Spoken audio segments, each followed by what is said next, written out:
Bom, vamos imaginar a seguinte situação. É como se a gente entrasse no cockpit de um avião comercial super moderno. Uhum.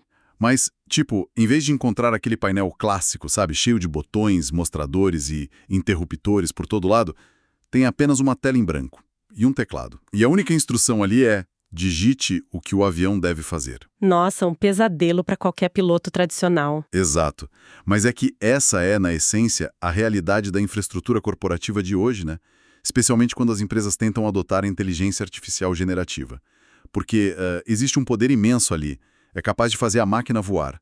Só que a interface e a própria lógica de como a gente controla tudo isso mudaram de um jeito muito drástico. É uma transição brutal, com certeza. E, olha, o que agrava muito essa sensação de estar de frente para uma tela em branco é que a linguagem em torno dessa tecnologia parece que foi desenhada para confundir as pessoas. Sim, parece grego às vezes. É que nós saímos de um mundo onde a computação era puramente determinística. Ou seja, a gente escrevia uma regra e o computador obedecia cegamente. Tá, ele só seguiu o script. Isso. E agora fomos jogados num mundo probabilístico. Então, de repente, o vocabulário das empresas foi totalmente inundado por esses jargões acadêmicos, né? Com certeza. E é por isso que, na nossa análise de hoje, a missão principal é justamente pegar essa montanha de conceitos super densos que estão dominando as manchetes e traduzir tudo isso num mapa claro. Um mapa prático, né? Exatamente. A ideia não é só entender, tipo, o que é essa nova geração de IA, mas descobrir como implementar isso de uma forma segura e estratégica na vida real das organizações.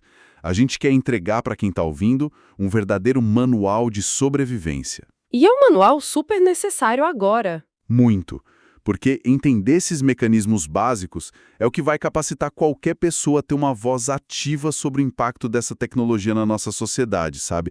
E não deixar as decisões só na mão dos engenheiros de software. E acho que o ponto de partida ideal para a gente não se perder nesse mapa é desmistificar o próprio alfabeto dessa revolução, né? Boa. Vamos abrir a caixa preta, então. Porque no meio de tanta empolgação, o foco do pessoal acaba ficando apenas naquele resultado mágico que a IA produz. O texto pronto, a imagem bonita. Porém, o verdadeiro poder e também o controle sobre ele está em compreender as engrenagens por trás daquilo. Sem dúvida. Sem entender como a máquina processa informação de verdade, é simplesmente impossível estabelecer as regras de transparência e governança. E são essas regras que separam uma implementação de sucesso de um desastre total. Então, olha só. Quando a gente olha para a base tecnológica nos documentos, nós somos logo bombardeados por termos como aprendizado profundo, que é o famoso deep learning. Aí tem aprendizado supervisionado, modelos de linguagem grande, ou os LLMs, e um termo que eu, particularmente, acho fascinante, mas que pouquíssima gente explica de fato como funciona, que é o tal do Transformer. É muito nome, eu sei. Muito. Como é que essas peças todas se encaixam? Porque, assim, não dá para simplesmente jogar esses nomes e esperar que a nossa audiência conecte os pontos sozinha. Claro. Vamos traduzir isso para o mundo físico? Pense no aprendizado profundo, o deep learning. Tipo uma linha de montagem de reconhecimento lá dentro do cérebro da máquina. Tá, uma linha de montagem. Isso. Ele usa várias camadas de redes neurais artificiais. Então, se a máquina está tentando reconhecer uma imagem, a primeira camada neural, por exemplo, pode identificar só bordas e linhas. É bem básico.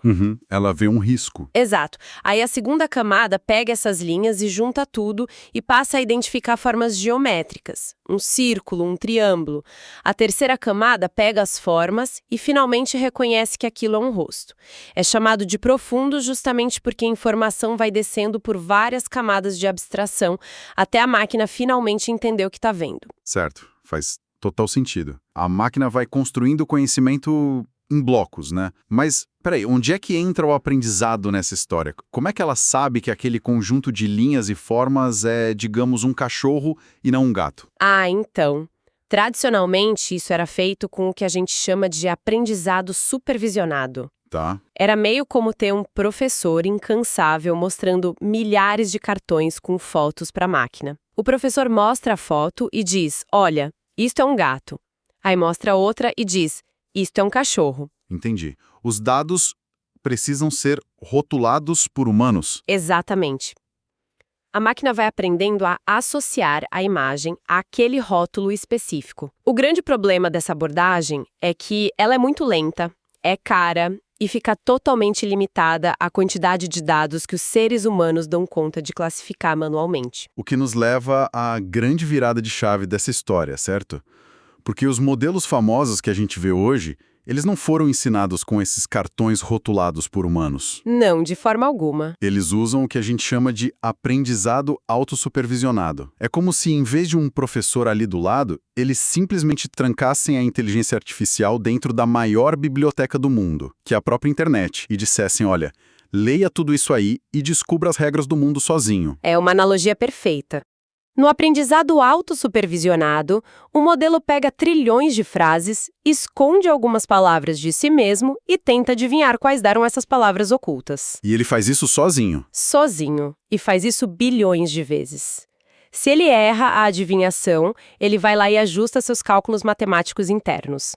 Se ele acerta, ele fortalece aquele caminho probabilístico.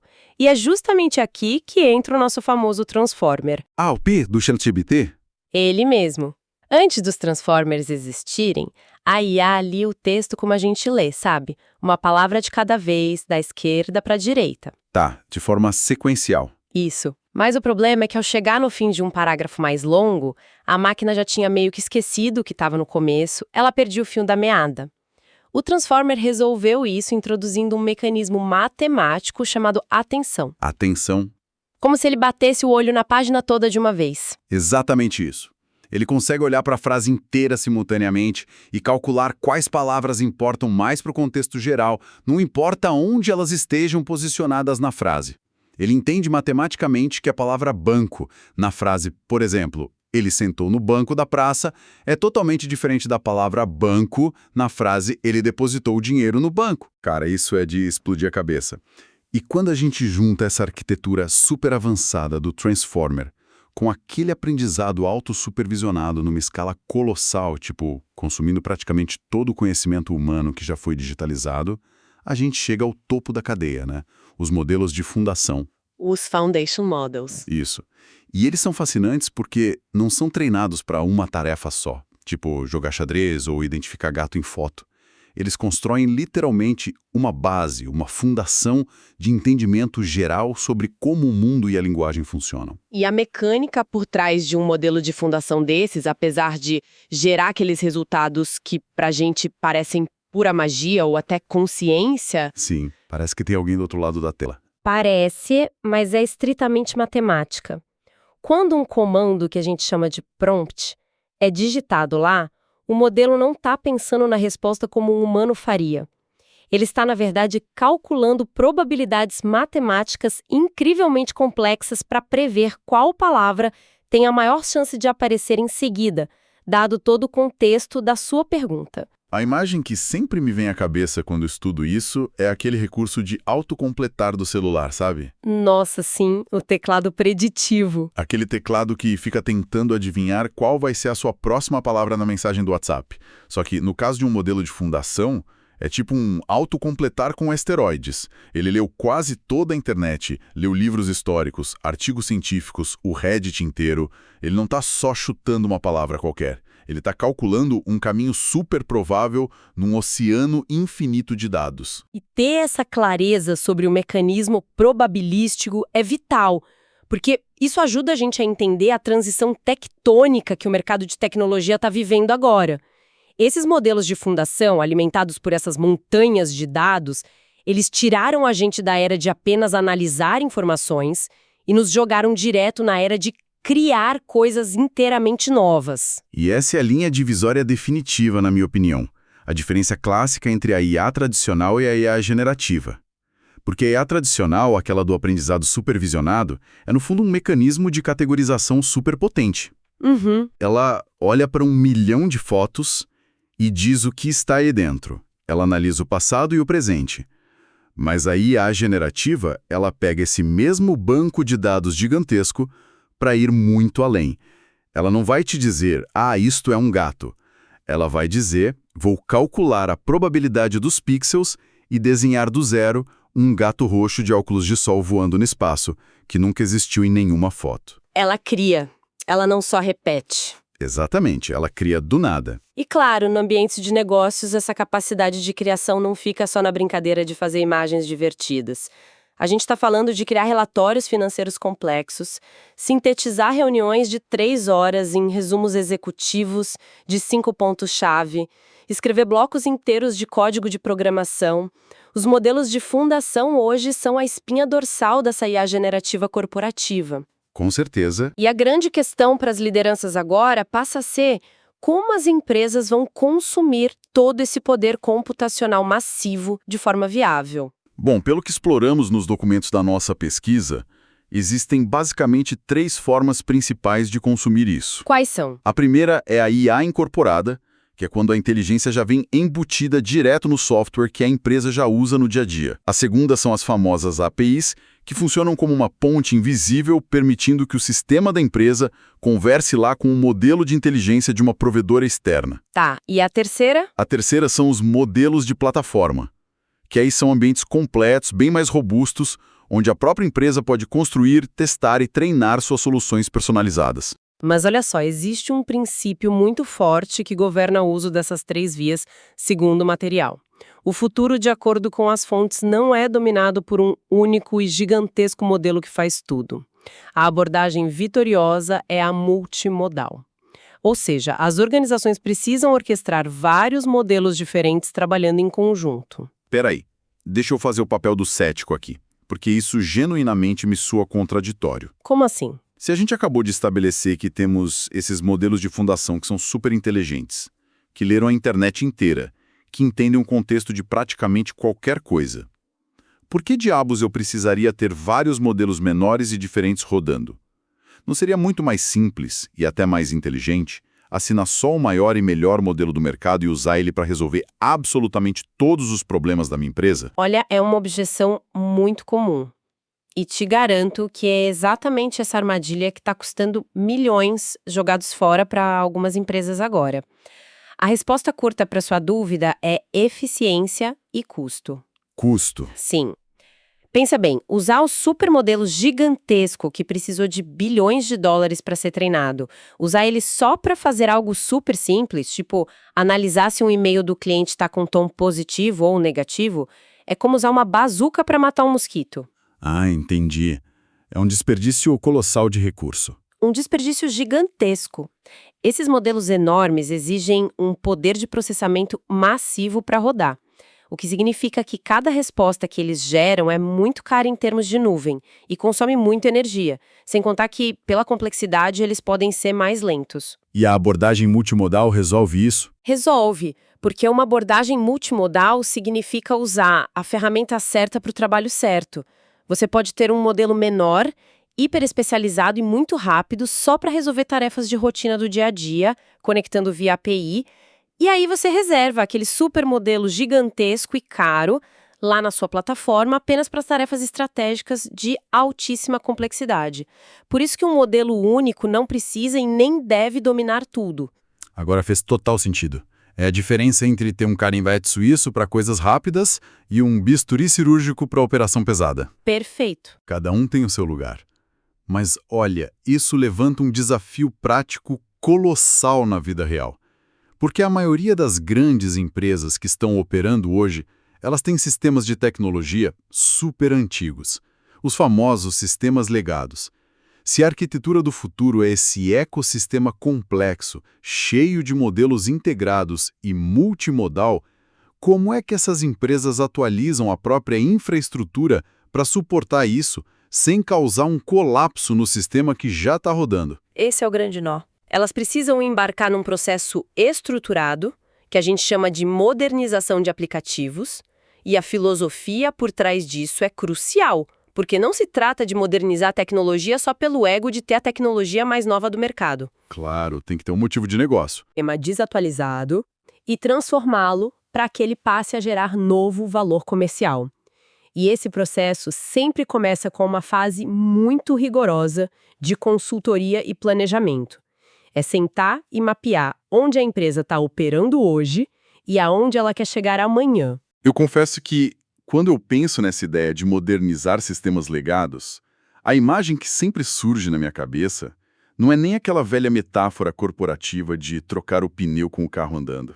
É o quê, então? A sensação que me dá é muito mais parecida com tentar traduzir um manuscrito muito antigo. Aquele código legado, no fundo, é uma língua morta, tipo latim. Ninguém na empresa atual fala mais aquela linguagem de programação fluentemente. E a sensação é que se você mexer na vírgula errada, tentando modernizar, o sistema financeiro inteiro da empresa desaba. É uma excelente visualização. E é justamente por conta desse medo que a inteligência artificial generativa acabou se tornando uma força tão revolucionária dentro da modernização de sistemas. Como assim? A IA atua basicamente como um mestre linguista. Ela consegue ler esse código em língua morta, como um sistema antigo em COBOL, por exemplo, e entender a lógica de negócios que está escondida ali dentro. Aí ela traduz isso para uma linguagem de programação moderna, tipo Python ou Java, e simultaneamente ela já consegue sinalizar para os engenheiros onde estão as fraquezas estruturais dessa arquitetura velha. Fantástico! Mas mesmo você tendo um mestre linguista de IA ali à disposição, você não começa traduzindo a biblioteca inteira da empresa de uma vez numa terça-feira à tarde, né? De jeito nenhum. Seria um caos. A estratégia mais sensata que o material aponta é começar pequeno. Em vez de criar um plano inflexível gigantesco para a empresa toda, a filosofia moderna diz para você formar uma equipe dedicada primeiro, e aí você encontra um caso de uso interno que tenha riscos controlados. O foco inicial é puramente provar o valor dessa tecnologia antes de expandir. O objetivo lá no começo não é só instalar um software brilhante, é ter conversas profundas sobre o que a empresa realmente precisa melhorar e só então construir um protótipo focado naquilo, num ambiente seguro. E adotar essa abordagem iterativa muda tudo no jogo corporativo, porque ao usar a IA para traduzir e migrar partes menores da carga de trabalho primeiro, colocando num ambiente moderno, as equipes ganham uma capacidade inédita de observação. Elas conseguem ver a coisa rodando de perto. Isso, elas testam como aquele novo código se comporta, elas otimizam o desempenho em tempo real. E o mais importante de tudo, elas podem aprender com os erros num ambiente que é seguro. Se der pau, foi num protótipo interno de baixo risco. A organização inteira aprende e se adapta muito mais rápido assim. Só que tem um porém gigantesco nessa história toda de testar rápido e aprender rápido. Quando as empresas finalmente começam a integrar essa inteligência e decidem expandir os protótipos para o público, os riscos mudam completamente de natureza. Mudam muito. O medo deixa de ser apenas técnico, tipo, será que o servidor vai cair, ficar fora do ar? E passa a ser existencial. Passa a envolver riscos éticos, severos e impactos diretos na vida das pessoas que estão na outra ponta. O que fatalmente nos traz ao ponto de falha mais crítico de toda essa tecnologia, a confiança. É isso. Sem uma base absolutamente sólida de confiança, colocar a IA corporativa na rua se torna uma bomba relógio. Os riscos que a IA generativa introduz na sociedade hoje são de uma escala que a computação tradicional, aquela determinística, nunca conheceu. A gente está falando de modelos que literalmente sofrem de alucinações. Alucinações? Como assim a máquina alucina? É o termo técnico que a gente usa, para quando o modelo simplesmente não sabe a resposta correta para o que você perguntou. Mas, por causa da forma como ele foi treinado, aquelas probabilidades matemáticas internas levam ele a inventar uma mentira completa. E ele apresenta isso com convicção, né? Com absoluta confiança. Como se fosse um fato histórico irrefutável. E quem está lendo muitas vezes acredita. Além da alucinação, claro, há o risco gravíssimo de vazamento de dados confidenciais e também o risco de a máquina gerar respostas enviesadas, com preconceitos ou até mesmo praticar assédio ou bullying contra um cliente. É um cenário assustador. Muito. A necessidade de mitigar todos esses riscos exige uma governança ferrenha em cima do modelo. E é justamente aqui que entra o papel transformador e essencial da ciência aberta e da IA de código aberto. Espera aí, deixa eu tentar processar essa lógica com calma. porque ela me parece completamente invertida num primeiro momento. Vamos lá. Se o meu maior pesadelo como executivo é o vazamento de informações privadas, segredos industriais e o uso indevido de dados corporativos, como é que a solução sugerida para esse problema passa por adotar ciência aberta e ferramentas de código aberto? Quer dizer, se eu estou preocupado em manter meu motor seguro, por que eu deixaria o capô do carro escancarado para o mundo inteiro ver e mexer lá dentro? Olha, é uma confusão completamente natural de se fazer. O segredo para entender essa aparente contradição está em separar muito bem duas coisas: o motor e a sua bagagem. O código aberto significa apenas que a mecânica do modelo é pública. As fórmulas matemáticas, as redes neurais e os pesos que decidem como ele pensa, tudo isso é transparente. Tá, a mecânica é visível. Exato.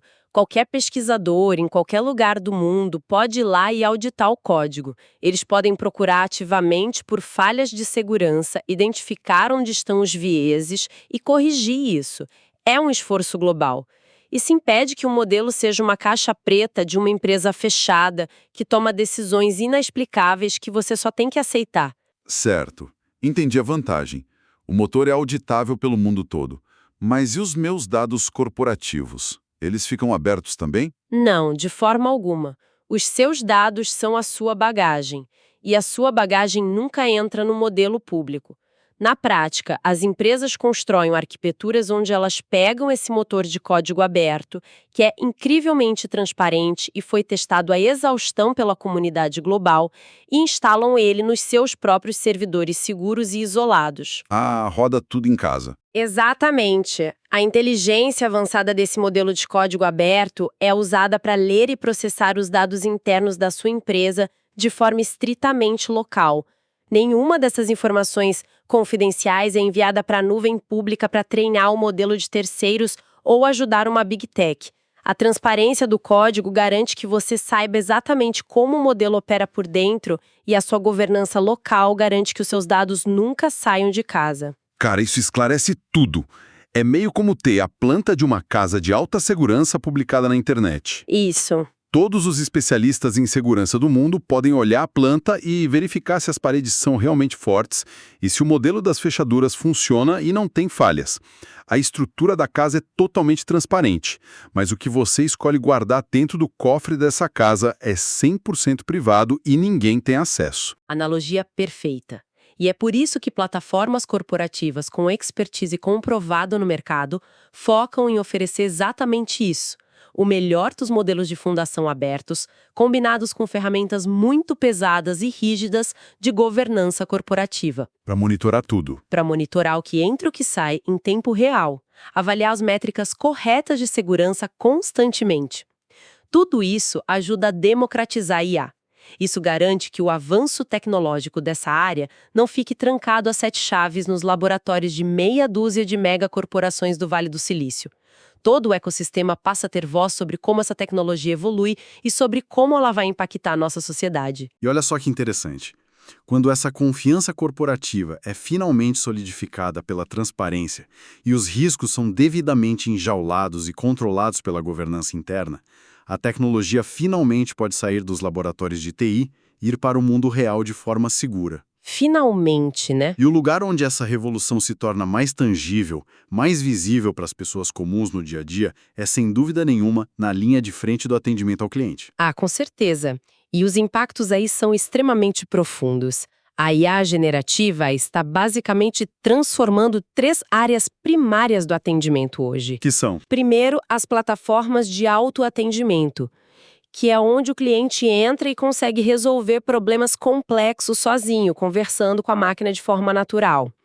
Segundo, o suporte direto aos agentes humanos, tanto aquele pessoal que atende no contact center, quanto os técnicos que trabalham em campo. A IA ajuda eles a achar informações rápido. E a terceira área? Terceiro, a orquestração e a eficiência operacional dos próprios centros de atendimento como um todo, distribuindo chamadas, analisando o humor de quem liga, essas coisas. E a filosofia recomendada para construir essa nova era de atendimento é muito reveladora. Porque quando a gente analisa nos documentos a abordagem prática para criar e executar essa jornada de ponta a ponta, percebemos que a tecnologia, ironicamente, fica em segundo plano no começo do projeto. Fica mesmo. É contraintuitivo. O ponto de partida de um projeto de sucesso não é chegar e dizer, qual modelo de IA a gente vai comprar? Não. A primeira etapa é você ter uma ideia cristalina, absoluta, de qual é a experiência humana que você quer entregar lá na ponta. O passo seguinte é focar inteiramente em entender quem é o seu cliente, o que ele sente e do que ele realmente precisa. E essa é a essência pura do design estratégico. Se você tentar inverter essa ordem e colocar a IA primeiro, o projeto fatalmente vai falhar e frustrar todo mundo. Acontece muito. Muita gente comete esse erro de se apaixonar pela ferramenta nova. Aí a empresa implementa uma inteligência artificial caríssima, de ponta, que no final das contas acaba irritando o cliente porque tenta resolver um problema que o cliente não tinha ou de um jeito que ele não queria. Somente depois de definir a experiência desejada e de compreender o usuário a fundo é que os líderes devem olhar para o mercado em busca das ferramentas adequadas para dar suporte a esses canais. É nesse momento que a empresa começa a organizar sua cadeia de ferramentas, o que eles chamam de toolchain, né? Isso mesmo. E aí a gente volta àquela ideia brilhante da arquitetura multimodal que você explicou. A empresa pode usar um modelo bem mais simples e barato para entender a intenção básica do cliente lá no chat inicial e só acionar uma IA generativa pesada se, por exemplo, for estritamente necessário redigir uma solução técnica super complexa para ajudar o agente humano na outra ponta da linha. Exato, não usa a bazuca para tudo. Todo esse ecossistema de ferramentas é costurado só para entregar aquela experiência específica que foi definida lá no início. A IA, nesse caso, não é a estrela do show que tem que aparecer toda hora. Ela é só um maquinário invisível operando nos bastidores. E quando esse maquinário invisível está perfeitamente alinhado com o valor de negócio e o desejo do cliente, é aí que a mágica real acontece. A jornada flui de ponta a ponta, sem aqueles atritos chatos, respeitando todas as regras de transparência, sem vazar dados e garantindo sempre que o ser humano permaneça com o controle do resultado final. Maravilha. O que nos leva a um ponto perfeito para amarrarmos toda a nossa reflexão de hoje, né? Acho que fica muito claro para quem está ouvindo a gente que nós estamos vivendo um verdadeiro ponto de inflexão na história da tecnologia. Sem dúvida, um divisor de águas. Nós estamos deixando para trás aquela era da análise puramente descritiva. Eram sistemas que apenas diziam para a gente o que o mundo é. E agora, nós estamos entrando de cabeça num ecossistema multimodal, onde as máquinas ganharam o poder de criar o novo a partir de dados velhos. Mas é importante lembrar que todo esse poder imenso exige uma responsabilidade proporcional.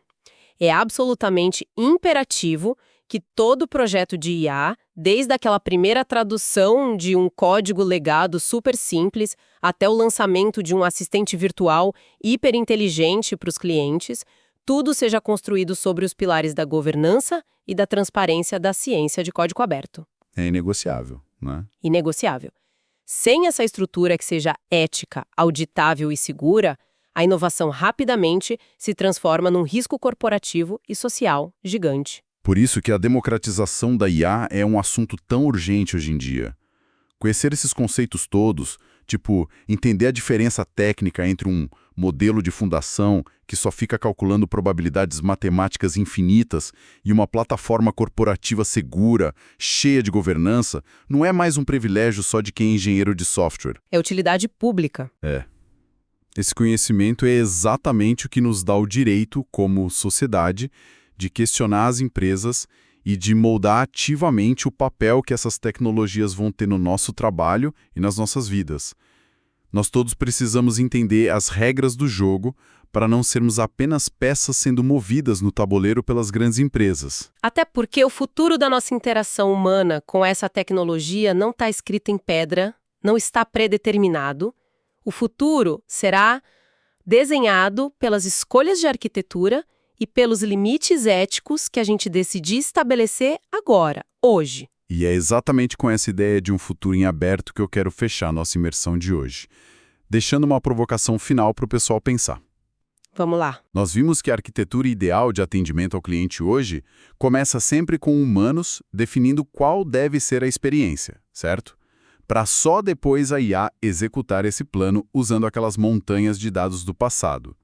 Mas a capacidade de aprendizado de associação probabilística desses modelos de fundação cresce num ritmo exponencial assustador. Sim, eles evoluem muito rápido. Então, imaginem um futuro não muito distante. Será que nós continuaremos sendo para sempre os arquitetos que desenham as experiências para a máquina executar? Ou será que a IA passará a cruzar variáveis e emoções tão rápido que começará ela mesma a projetar ativamente e nos sugerir jornadas de experiência humana que nós mesmos nunca fomos capazes de imaginar? Fica a reflexão. A resposta para isso, talvez, seja o que vai definir a próxima era da humanidade. Queria agradecer a companhia de todo mundo que ficou com a gente e até a próxima análise.